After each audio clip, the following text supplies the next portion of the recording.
Okay Google, I'm making tea. Sure, a 4-minute timer called tea. And we're starting now.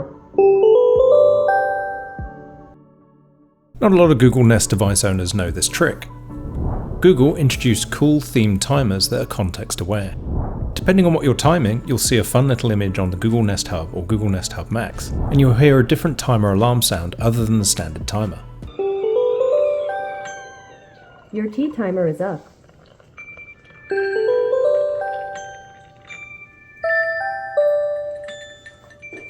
If you're just using a Google Nest speaker, you'll still hear the alternate alarm sound. Your tea timer is up.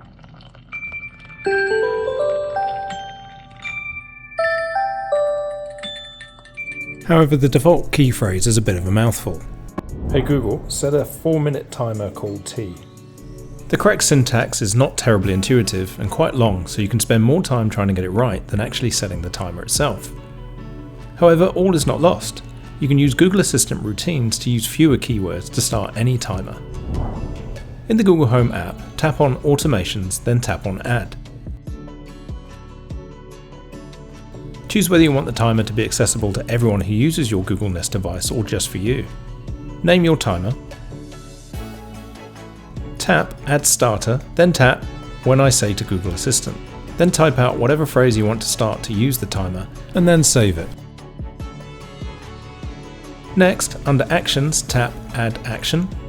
Scroll to the bottom and choose Try adding your own. Type out Start a 4-minute timer called tea and save it. At the bottom, choose whether you want the response to be played by the device you're speaking to when you start the timer, or if you want a specific device in your home to respond. Then tap Save and you're done.